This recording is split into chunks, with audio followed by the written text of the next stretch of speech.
Ask Reddit. Men of Reddit, what's the hardest thing to explain to women? Why I don't know what my best friend is up to in life even after hanging out with him all day. I was at home when my wife and her friends got home one day from the pub. They were all giving me funny looks and smirking. I asked what was going on. They at first refused to tell me.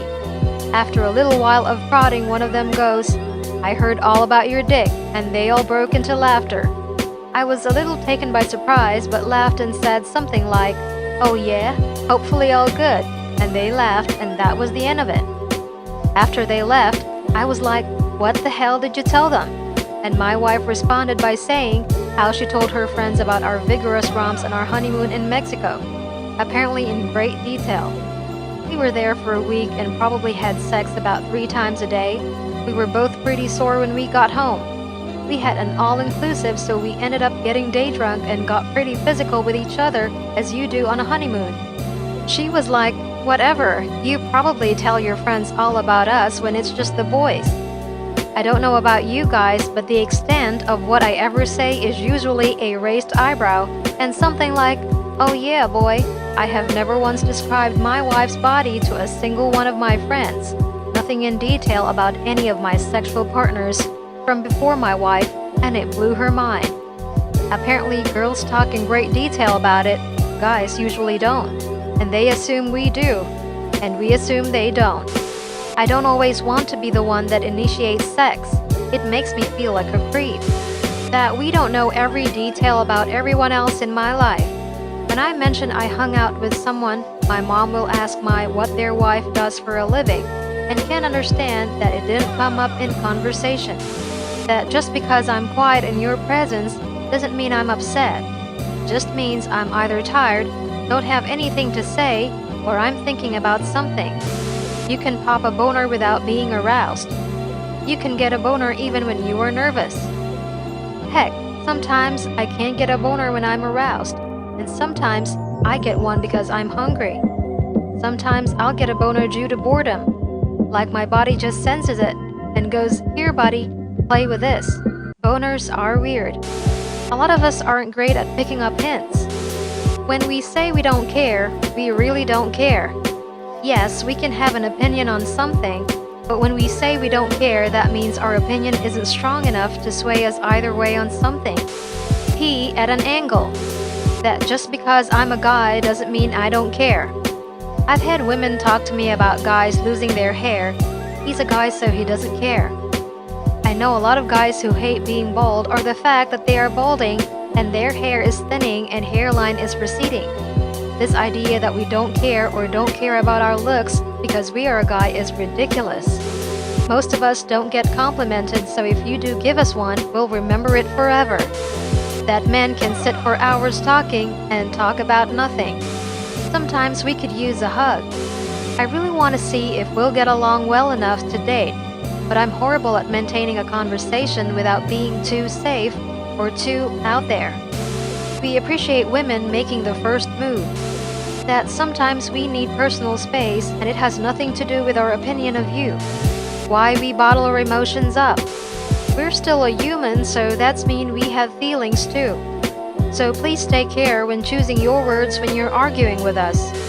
Sometimes, this is me personally, so I can't say it's coming. The struggle not to share emotions isn't as much the worry of backlash from society or friends, etc. It's more just a conflict within ourselves to verbalize and come out with it. I trust my friends with respecting how I feel. I just can't get it out because I'm fighting myself. Edit. I'm glad this has helped some people focus a general feeling into a somewhat coherent thought. I hope someday we all can climb out of this better, people. As much as we're seen as sex-crazed pigs, we talk so little about women when we get together for drinks or something like that. And when we do, the topic doesn't last long. Literally can't even remember when was the last time me and my best bud talked about women. We're both single too. Just usually talking about our old friends from school and what they're doing, cars, our jobs, sport or politics occasionally. I'm seriously not checking you out every time you walk by in the office. I turn my head for damn near everything that enters my periphery, you're really not that special. From a gay dude's perspective, probably explaining that my sexuality doesn't mean I'm an expert on women's beauty stuff. I'll go shopping with you and give you my opinion on outfits, but I'm not some Paris fashion wizard because I get naked with other men. Speaking of which, I can do drag makeup. No, Cindy, that does not mean I'll do your makeup. Why? It's drag makeup. You will look like a clown fucked a real housewife. Is that what you want, Cindy? When we say we need time or space, that's exactly what we need. It's not code for you need to try harder. When you ask us what we're thinking about and we say nothing, it's because we know you don't want to hear about ninja space dinosaurs. When you ask me how my day was or what I did today, nothing in my day usually stands out as special, so I just don't remember. I usually don't remember what I do. I just live. Sometimes I'm just horny, but in a committed relationship. Sometimes I look at you and I'm just so in love that I want to be as close and intimate with you as I can, which is sex. My ex and I had different love languages, and she would worry that I don't love her as much as she loves me, which was just crazy because I was head over heels for her at all times. Trying to explain that really close, lovey sex was one of the ways I showed her exactly how deeply I was in love with her, but she didn't get it. Too clean for the hamper, too dirty for the drawer. That's why I put my cargo shorts on the floor. My legs aren't spread to show dominance. They're spread because my scrotum is sticking to my thigh and it's super uncomfortable. If I don't jerk off, I can't think straight.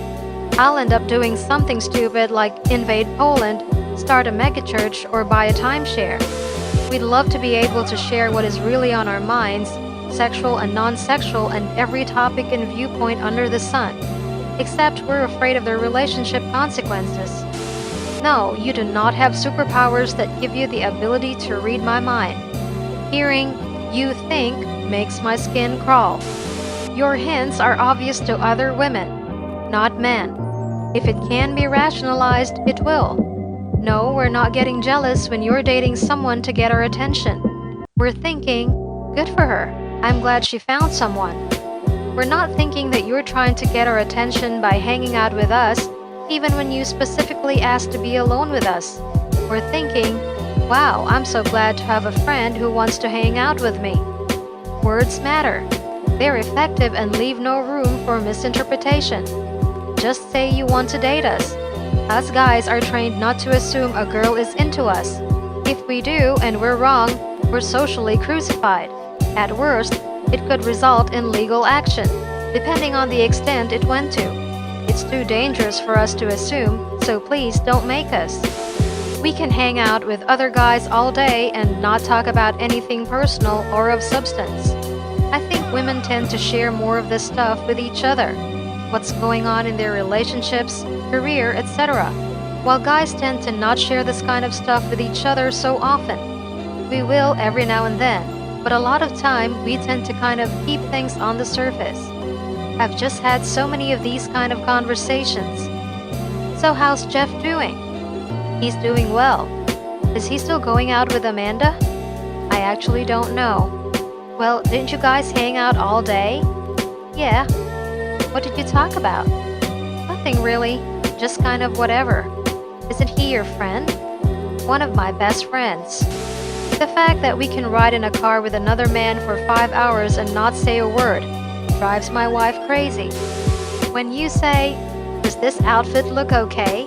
and we say, "Yes, you look stunning," and you reply, "Well, you would say that," half my brain thinks, "Please believe me because you do look stunning," and the other half thinks, "Why did you ask me for if you aren't going to believe me?"